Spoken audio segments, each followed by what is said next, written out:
नमस्कार, स्वागत है आपका जी बिजनेस में। मैं हूं दीपक डोभाल और आप देख रहे हैं आपकी खबर आपका फायदा। बाजार में ऐसे हजारों हेयर ट्रीटमेंट प्रोडक्ट्स हैं, दावे हैं, क्लिनिक्स हैं जो झड़ते बालों को रोकने का धड़ल्ले से दावा करते हैं। गारंटी भी दे देते हैं कई लोग तो। कई बार इनकी दवा और सलाह के साइड इफेक्ट्स घातक साबित होते हैं। ऐसा ही एक मामला हैदराबाद में सामने आया है, जहां झड़ते बालों को रोकने का दावा करने वाली एक क्लिनिक ने एक पीड़ित व्यक्ति से लाखों रुपए ऐंठ लिए, लेकिन उसके झड़ते बाल रुकने की बजाय और गिरने लगे। कंज्यूमर कोर्ट ने इस क्लिनिक पर भारी जुर्माना लगाया है। आज हम हेयर फॉल ट्रीटमेंट के नाम पर चल रही धोखाधड़ी पर बात करेंगे।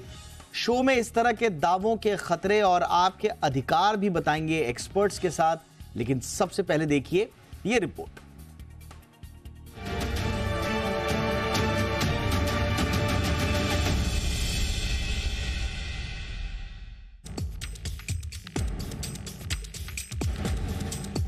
बालों का कॉन्फिडेंस से गहरा नाता है।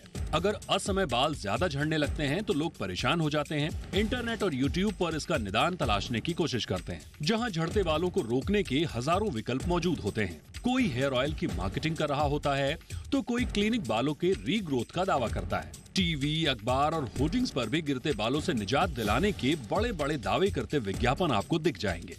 लेकिन क्या वाकई इनके दावों में सच्चाई होती है? ये गिरते बालों को रोक देते हैं? जरूरी नहीं कि सारे दावे सच हों। कुछ उत्पाद और क्लिनिक ऐसे भी होते हैं जो बाल उगाने के नाम पर आपसे लाखों रुपए वसूल भी लेंगे और इनकी दवा और सलाह का साइड इफेक्ट होगा सो अलग। ताजा मामला हैदराबाद का है, जहां प्रभास हेयर क्लिनिक ने बायो हेयर ट्रीटमेंट और प्लेटलेट्स रिच प्लाज्मा यानी पीआरपी ट्रीटमेंट के शर्तिया इलाज के नाम पर कस्टमर से 1.25 लाख रुपए से ऊपर की रकम वसूल ली। कस्टमर को कहा गया कि 8 से 12 महीने में उसके बाल गिरने बंद हो जाएंगे, साथ ही नए बाल भी उगने लगेंगे। झड़ते बालों और डैंड्रफ से परेशान शशांक मांगू नाम के शख्स ने सब कुछ वैसा ही किया जैसा हेयर क्लिनिक ने करने को कहा था, लेकिन उन्हें गिरते बालों और डैंड्रफ से कोई राहत नहीं मिली। यहाँ तक तो ठीक था, लेकिन हद तो तब हो गई जब शशांक के बाल और तेजी से गिरने लगे। ऐसे में उन्होंने ठगा महसूस करते हुए जिला कंज्यूमर फोरम की ओर रुख किया। कमीशन ने प्रभा हेयर क्लिनिक की अनियमितताओं को देखते हुए उस पर करीब 2 लाख रुपए का जुर्माना लगाया। ये केस स्टडी एक सबक है उन लोगों के लिए जो सिर्फ एड देखकर गैर पेशेवर क्लिनिक से अपने बालों का ट्रीटमेंट करवा लेते हैं। मामले में पीड़ित शशांक ने क्या कहा, जी मीडिया के रिपोर्टर से आपको सुनाते हैं।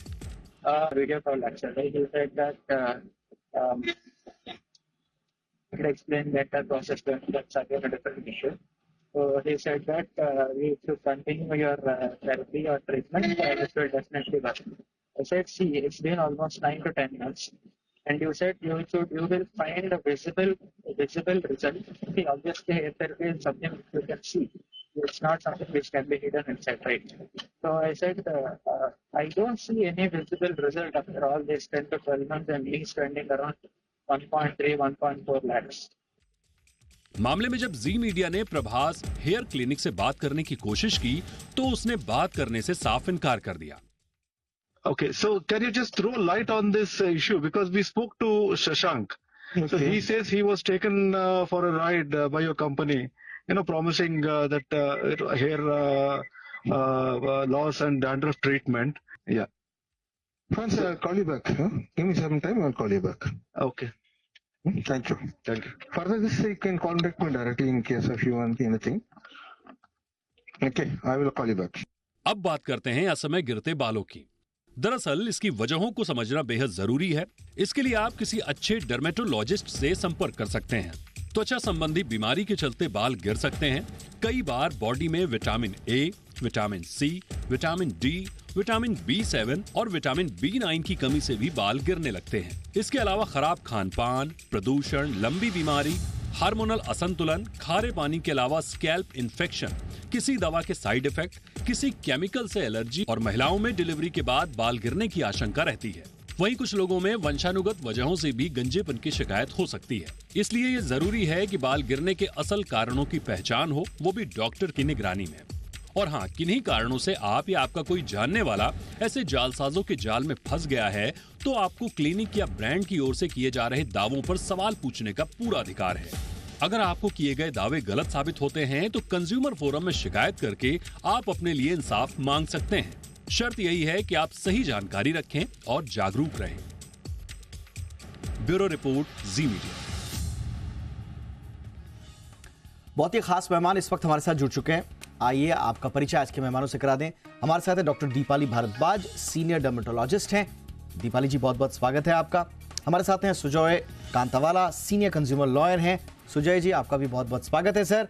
और हमारे साथ हैं श्वेता पुरंदरे, फाउंडर हैं टैप अगेन की, आज की से भी जुड़ी रही हैं पहले। श्वेता जी, आपका भी बहुत बहुत स्वागत है।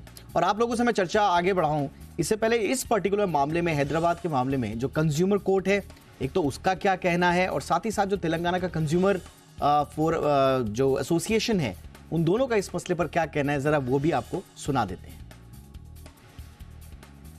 Opposite party declined to refund that amount. Then the complainant approached one advocate and issued a notice. And in such cases, they are liable for payment of compensation for deficient service. And in fact, they are also liable for prosecution. तो देखिए, consumer से जुड़ा हुआ ये बहुत ही महत्वपूर्ण issue है। इस तरह के भ्रामक विज्ञापन, दावे आपने बहुत सुने होंगे, लेकिन कई बार लोगों को जानकारी नहीं होती है। कई बार लोगों को लगता है कि सिर्फ उनके साथ ये ट्रीटमेंट सफल इसलिए नहीं हो पाया क्योंकि उनमें ही कोई कमी रह गई, उनकी तरफ से कोई प्रॉब्लम रह गई, और इस तरह से वो शायद इस बात को भूल जाते हैं कि बतौर कंज्यूमर उनके क्या अधिकार हैं। मैं सबसे पहले डॉक्टर दीपाली आपसे चर्चा की शुरुआत करना चाहूँगा। आपका जो अनुभव रहा है आपके पास, स्वाभाविक रूप से बालों को लेकर एक अजीब सा हमारे यहाँ मनोवृत्ति भी है। वो सिर्फ भारत में ही नहीं है, पूरे ग्लोबल है वो। लेकिन उस मनोवृत्ति के सोशल और इन सब चीज़ों में न जाते हुए, कहा जाता है कि ये व्यक्तिगत आत्मविश्वास को बढ़ाने वाला एक बड़ा इंपॉर्टेंट फैक्टर होता है। आदमी कहीं जा रहा है, उठ रहा है, बैठ रहा है, किसी के बीच में कुछ बात करने जा रहा है, सोशलाइज हो रहा है, तो बहुत इंपॉर्टेंट उसकी पर्सनैलिटी का ये पार्ट हो जाता है। कितना इंपॉर्टेंट होता है इस तरह का बातों में आ जाना, कितना संवेदनशील हो जाता है एक आदमी इस तरह के झांसे में आ जाए ना। कोई कहे कि हम रातों रात आपके बाल उगा देंगे साहब, कोई कहे साहब आपका ट्रीटमेंट दे देंगे और 100% उसका इलाज होगा। देखिए, अगर पूरी दुनिया में किसी भी डॉक्टर या नॉन डॉक्टर के पास ऐसी कोई जादू की छड़ी आ जाए जो गारंटी के साथ बाल उगा सकती है या काली त्वचा को गोरा कर सकती है, तो वो इंसान मेरे हिसाब से तो मतलब he will be the richest person on earth. वो सबको बीट कर देगा, एलॉन मस्क से भी ऊपर चला जाएगा। इसीलिए विद गारंटी रिजल्ट देना किसी के लिए भी नामुमकिन है। और अगर मेरे जैसे डॉक्टर के पास कोई मरीज आता है, मुझे 11 साल हो गए हैं ऑनलाइन और फिजिकली पेशेंट्स को देखते हुए, और मैंने आज तक 11 साल में किसी मरीज को गारंटी नहीं किया, जबकि मैंने कम से कम नहीं तो 1200-1300 हेयर ट्रांसप्लांट करे होंगे और कम से कम 1000 लोगों के पीआरपी करे होंगे। सो गारंटी देना तो बिल्कुल ही गलत है, क्योंकि वो हर मरीज का टेलर्ड अप्रोच होता है। किसी को 50% रिजल्ट आता है, किसी को 80%, तो वो मरीज टू मरीज डिफर भी करता है। डॉक्टर दीपाली, एसओपीज क्या हैं जब आपके पास मरीज आता है? जैसे ये जो ट्रीटमेंट इस केस में हुआ है, मेरा ख्याल है पीआरपी से कहा जा रहा है। पीआरपी, तो जी हाँ, तो इसमें क्या एक स्टैंडर्ड प्रोसीजर क्या होना चाहिए जब आपके पास कोई व्यक्ति आया, पीड़ित आया, तो उसको ये भी तो बताया जाता होगा कि बहुत सारी संभावनाएं ऐसी भी हैं कि आपका ये ट्रीटमेंट संभवतः आंशिक रह जाए, पूरा ना हो जाए, या कुछ साइड इफेक्ट भी हो। एक एसओपी क्या होनी चाहिए एक डॉक्टर के लिए? जी, एसओपी तो बहुत सारी होनी चाहिए, मगर इस मरीज का हमने जो पढ़ा है मीडिया में कि इसने पीआरपी और कोई बायोसेल ट्रीटमेंट किया है, ये बायोसेल वगैरह जो है ये सिर्फ नाम है। अगर आप मेरे जैसे डॉक्टर से पूछिए, पीआरपी सिर्फ आपके ब्लड से बनता है, उसमें कोई आर्टिफिशियल चीज नहीं है, कोई साइड इफेक्ट नहीं हो सकता। और अगर डॉक्टर ने ठीक से सेंट्रीफ्यूज करके ठीक इंजेक्शन लगाया है, तो बुरे से बुरा भी हो तो भी आपको कम से कम नहीं तो 10% फायदा मिलेगा ही मिलेगा, अगर आप बाकी दवाइयां ना करें तो भी, क्योंकि वो आप ही का ब्लड प्रोडक्ट है। इसकी सिंपल प्रोसीजर होता है, मरीज का ब्लड लिया जाता है, उसमें 3 से 4 घंटे मिनिमम लगते हैं। जो उससे जल्दी प्रिपेयर हो जाता है पीआरपी, उसका मतलब मशीन अच्छे से प्रिपेयर नहीं हुआ है। उसको पीआरपी को ब्लड को प्रिपेयर किया जाता है सिंपल सेंट्रीफ्यूज ट्यूब्स के अंदर, और उन इंजेक्शंस को कम से कम 2.5 घंटे के लिए टाइम लगता है तैयार होने में, और फिर उसको सर पे इंजेक्शन लगाया जाता है। कुछ लोग इसको इंजेक्शन में, क्योंकि मरीजों को दर्द होती है तो कुछ डर्मा पेन से, माइक्रोस्कोप से, अलग अलग इंस्ट्रूमेंट से हम डालते हैं, उससे रिजल्ट कम हो जाते हैं। तो मैं अपने मरीजों को बहुत प्यार से फुसला के, वर्बल एनेस्थीसिया के द्वारा उन्हें समझा के कोशिश करती हूँ कि मैं इंजेक्शन लगाऊं ताकि हमें रिजल्ट ज़्यादा अच्छा मिले।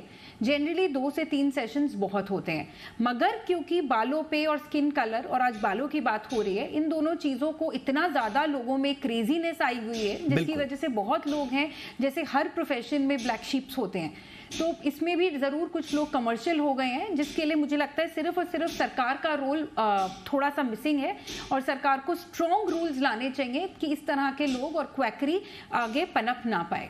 एब्सोल्युटली। और हेयर ट्रांसप्लांट को लेकर तो बहुत सारे केसेस हमने देखे हैं, लोगों की मौत तक हुई है ख़राब प्रोडक्ट यूज़ करने से और गलत तरीके से इलाज कराने से, हमने ये देखा है। लेकिन उसके बावजूद कुछ रूल्स तो हमारे पास हैं, लेकिन शायद वो रूल्स एंड रेगुलेशंस, वो कंज्यूमर जो राइट्स हैं, वो सबको मालूम नहीं होते हैं, और इस चक्कर में लोग अपने अधिकारों से वंचित रह जाते हैं। सुजय साहब, ऐसे मामलों में जैसा कि हैदराबाद के ये बाशिंदे बड़े जागरूक निकले, फाइट किया इन्होंने, कंज्यूमर फोरम तक गए, वहाँ से अधिकार मिला। अभी ज़रूर ये जो क्लिनिक है ये कह रहा है साहब हम हायर अथॉरिटीज़ में अपील करेंगे, तो ठीक है, वो उनका अधिकार है कोर्ट में जाना, लेकिन एक छोटी सी जागरूकता से कम आपको आपका अधिकार तो मिला। ऐसे मामलों में क्या सलाह आप देंगे? सबसे पहले आम कंज्यूमर को क्या करना चाहिए सर? देखिए, इसमें 2-3 एस्पेक्ट है, 2-3 पहलू है। एक तो ये जागरूक था, इनके पास एबिलिटी थी, इनको ठीक एडवाइस मिला और इमीडिएट जस्टिस भी मिला, और आपने देखा कि वो उनका रिएक्शन क्या था वो क्लिनिक का। तो ये तो एक वन इश्यू हो गया। मैं तो एक दूसरा लार्जर इश्यू के ऊपर ध्यान दोहराना चाहता हूँ, क्योंकि ये बहुत ही इंपॉर्टेंट मुद्दा आपने आज उठाया है। आप देखिए, एडवर्टाइजिंग काउंसिल ऑफ इंडिया ने कितनी बार ऐसे मैन्युफैक्चरर्स, मैं मैन्युफैक्चरर के रिलेशन में बात कर रहा हूँ, हेयर क्रीम है, हेयर ऑयल है, फेस क्रीम है, ऐसे लोगों की भावनाओं से खिलवाड़ करना, उनको एक अश्योरेंस देना, और यहाँ पे इन्फ्लुएंसर्स आते हैं, फेमस एक्टर्स आते हैं, वो बोलते हैं कि यार देखो मैंने ये यूज किया और मैं गोरा हो गया। इनके लिए भी एक वॉचडॉग है। जैसे कोई ग्राहक के लिए जो कोई क्लिनिक में गया और उसको डिजायर्ड रिजल्ट नहीं मिला, जो गारंटी किया था, वो पैम्फलेट में या कॉन्ट्रैक्ट पे, इनवॉइस पे गारंटी है कि भाई देखिए हम आपको ये रिजल्ट देने वाले हैं। तो अगर ये ट्रस्ट आप बिल्डअप कर रहे हो किसी कस्टमर में, तो ये क्रिमिनल ब्रीच ऑफ ट्रस्ट है, ये फ्रॉड है, ये चीटिंग है। इसलिए इसमें आईपीसी वायोलेशन भी है, और डेफिशिएंसी ऑफ सर्विस के लिए कंज्यूमर प्रोटेक्शन एक्ट तो है ही। कंज्यूमर फोरम्स आज एक्टिव हो गए। आप किसी को ऐसा फुसला के, किसी को मिसलीड करके, किसी का फायदा उठाकर, किसी की भावनाओं से खिलवाड़ कर, क्योंकि प्रॉब्लम क्या है कि ऐसी चीजें हमारे देश में सालों से चली आ रही है कि नहीं, स्किन गोरी होनी चाहिए, सर पे बाल होने चाहिए, नहीं तो बोलते वो टकला है, वो काला है, ऐसे टाइप का लांछन लगाते, मजाक उड़ाते। तो इससे लोग प्रभावित होके ऐसे क्लिनिक्स पे जाते हैं। पर मेरा यही सुझाव है, जैसे प्रीवियस स्पीकर ने कहा था, एक प्रॉपर रिकॉग्नाइज्ड क्वालिफाइड डॉक्टर के पास जाइए, और इस उम्मीद में रहिए कि वो डॉक्टर पूरी कोशिश करेगा। आपके जेनेटिक स्ट्रक्चर पे भी डिपेंड होता है, आपके न्यूट्रिशन फैक्टर्स पे भी डिपेंड होता है, और क्या रिजल्ट होगा अगर आप सोचेंगे कि आपको 100% रिजल्ट ओवरनाइट मिलेगा, तो नहीं मिल सकता। और ये अगर गारंटी होता है तो ये मिसलीडिंग बात है। एब्सोल्युटली। इसमें दो, बिल्कुल आपने सही कहा, इसमें 2 लेयर है। एक तो बतौर समाज हमें इतना मैच्योर होने की आवश्यकता है कि ये स्किन टोन बदल देना, स्किन को एक कलर से दूसरे कलर में ले जाना, मुझे लगता है पूरी दुनिया अब जागरूक हो रही है। इस तरह के रेसिज्म से भरे हुए जो चीज़ें हैं, उनको तो समाज को, हम सबको पूरी तरह से पुरजोर तरीके से खारिज कर देना चाहिए। हम खारिज कर भी रहे हैं लगातार, उसमें तो हम थोड़ा सा मैच्योर हो रहे हैं।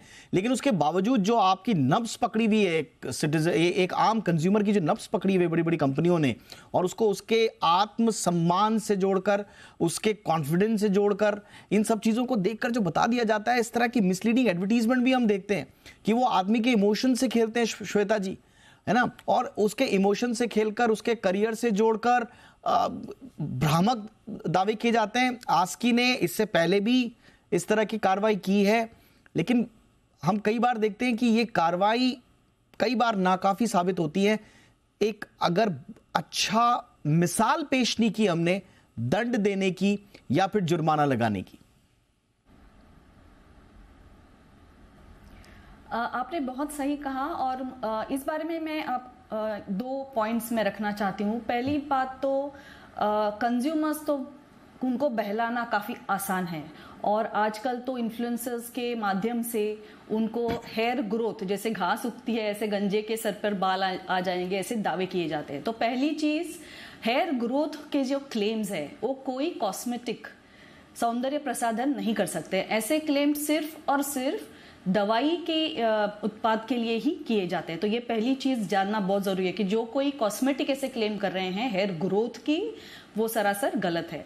दूसरी चीज, हेयर ग्रोथ जो ट्रीटमेंट की बात हो रही है वो सर्जिकल प्रोसीजर है और मैं आपको याद दिलाना चाहती हूँ कि हैदराबाद का जो मामला है वो 2019 का मामला है और मैं तो कहूँगी कि बहुत वो फॉर्चुनेट थे कि उनके सिर्फ वो बाल ही उनके चले गए, उनकी जान तो सेफ रही। क्योंकि आपको याद होगा 2 साल पहले दिल्ली में एक केस हुई थी, एक टीवी चैनल से जुड़े हुए आदमी ने, शायद उनका कॉन्फिडेंस बहुत लो हो गया था, उनके बाल झड़ रहे थे, उन्होंने ट्रीटमेंट ली थी एक क्लिनिक से और उसके चलते हुए उनको साइड इफेक्ट्स हो गए और वो जान गंवा बैठे। तो उसी के कारण पिछले साल दिल्ली में हाईकोर्ट में एक पिटीशन दायर हुआ था और उसके फलस्वरूप नेशनल मेडिकल कमीशन ने एक नोटिस जारी किया था, आपको याद होगा, और उसमें काफी सारे डूज और डोंट्स बताए गए थे कि ग्राहक को, उपभोक्ता को खुद जागरूक होना है, उनको खुद पूछना है कि जहां वो जा रहे हैं ट्रीटमेंट के लिए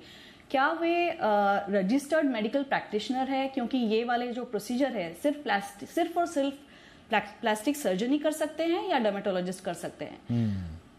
प्रोसीजर के पहले क्या ट्रीटमेंट होनी चाहिए, प्रोसीजर के बाद क्या ट्रीटमेंट होनी चाहिए, क्या ये प्रोसीजर हॉस्पिटल में हो रहा है या ये ओपीडी में हो रहा है, क्या अगर एडवर्स इफेक्ट होते हैं तो उनके पास क्या साधन है, ये जानना बहुत जरूरी है। बिल्कुल। और एक कंसेंट फॉर्म भी होना चाहिए कि कितने महीनों में या कितने हफ्तों में ये ट्रीटमेंट कंप्लीट होगा, उसका उनको क्या असर देखने मिलेगा। क्योंकि अगर ये बिना कुछ बताए अगर कहा जाता है और दावे किए जाते हैं तो वो भ्रामक है ही। और दूसरी भी एक चीज है कि ये जो YouTube पे सीख रहे हैं लोग, हेयर ट्रांसप्लांट भी छोटे छोटे वर्कशॉप के माध्यम से किए जा रहे हैं, तो ऐसे अनक्वालिफाइड लोग बहुत सारे हो गए। ये आपने बिल्कुल सही बोला।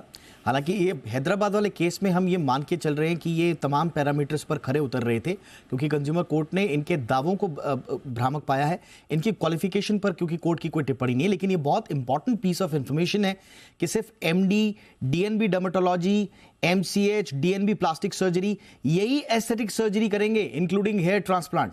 ये बिल्कुल गाइडलाइंस में है NMC की और ये इसका सब जगह पालन होना ही चाहिए।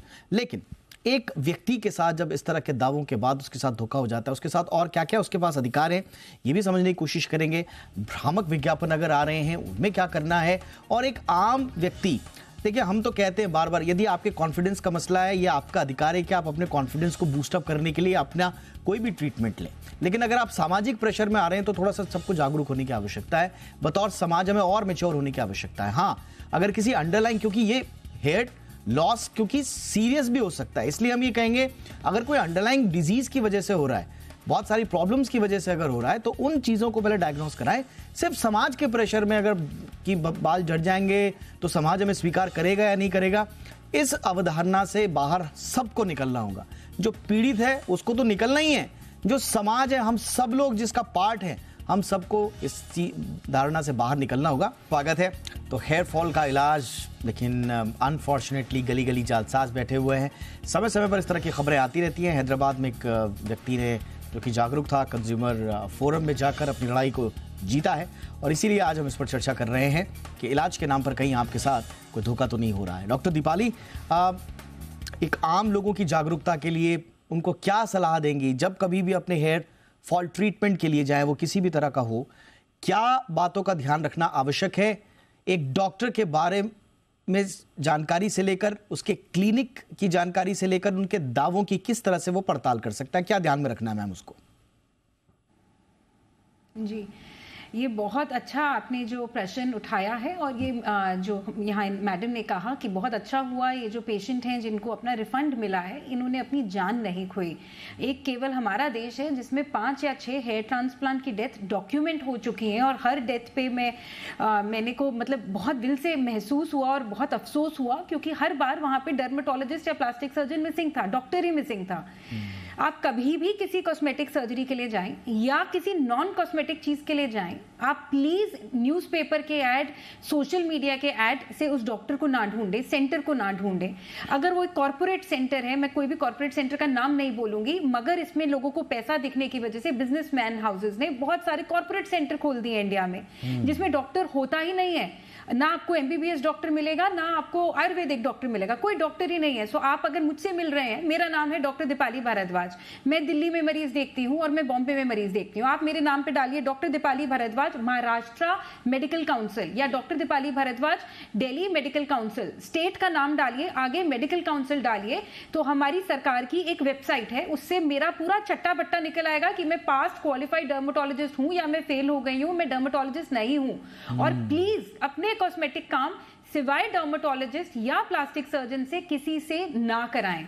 अगर कोई ENT या पीडियाट्रिशियन ये कर रहा है तो उसकी डिग्री में देख लीजिए, अगर उसने ENT के साथ डर्मेटोलॉजी कर ली है तो फिर कोई दिक्कत नहीं है, या कोई कॉस्मेटिक बढ़िया सी फेलोशिप कर ली है जो हमारी सरकार रिकॉग्नाइज करती है, तो इस वेबसाइट पे आ जाएगा। आप मानेंगे नहीं, मैं आपके चैनल के द्वारा कहूंगी, मैंने आज तक सोशल मीडिया पे पैसा नहीं खर्चा, और मुझे आज की डेट में कमी महसूस होती है। मेरे मरीज मुझे कहते हैं कि डॉक्टर साहब आप वो रील नहीं बनाती इंस्टाग्राम पे ऐसे उंगली हिलाती हुई, डॉक्टर आप सिर्फ आर्टिकल्स लिखती हैं। मैंने कहा आज भी जमाना है जहां लोग पढ़ के आते हैं। ये जो यंग जनरेशन आ गई है जो सिर्फ टीवी देख के, बॉलीवुड को देख के कि हर वक्त उनके बाल उड़ रहे हैं, वहां पे 10 लोग खड़े होते हैं उनके बाल का मेकअप और बालों को उड़ाने के लिए। तो ये यंग लड़कियों, ये लोग नहीं रियलाइज करते, लोगों को चाहिए वैसे ही उड़ते हुए बाल। डॉक्टर दीपाली आप तो बैकडेटेड ट्रीटमेट। सो ये बिल्कुल आपने बहुत अच्छी, ये इंपॉर्टेंट आपका ऑब्जर्वेशन है। देखिए ये इसलिए इंपॉर्टेंट है, देखिए अपना मजाक की बात अपनी जगह है, लेकिन ये इंपॉर्टेंट इसलिए है क्योंकि ये इन्फ्लुएंसर वो इन्फ्लुएंसर्स हैं जो वो डोमेन एक्सपर्ट नहीं है, वो इस सब्जेक्ट के एक्सपर्ट नहीं है, वो क्वालिफाइड लोग नहीं है।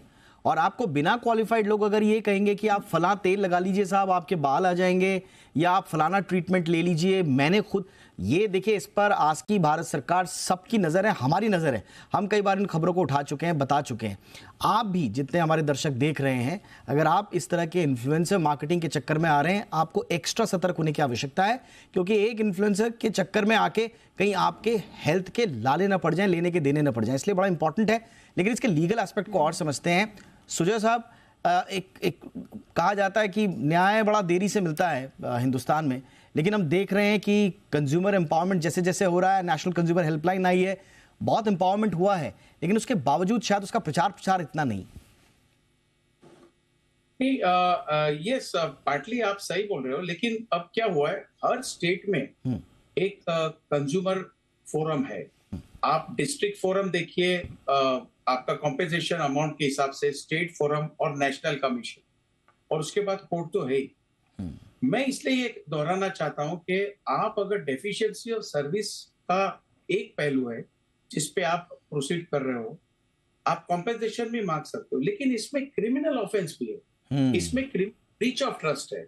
और ये जो इन्फ्लुएंसर्स हैं जो पैसा लेकर मॉडलिंग करते हैं और जो कहते हैं कि नहीं मैंने ट्राई किया है, मतलब ऐसे कॉन्फिडेंस से बात करते हैं जैसे जो व्यूअर है कहते यार यही एक प्रोडक्ट है जो मुझे बचा सकता है, यही एक चीज है जो मुझे बचा सकती है, यही एक क्लिनिक है जो मुझे बचा सकती है। आप बिलीव नहीं करेंगे, कैंसर क्योर, इम्पोर्टेंसी क्योर, दुनिया भर की बीमारियां के इलाज यहाँ पे लोग कहते हैं और एश्योर करते हैं। तो कहीं ना कहीं एब्सोल्युटली अवेयरनेस, कहीं ना कहीं अवेयरनेस बढ़ती जाएंगी।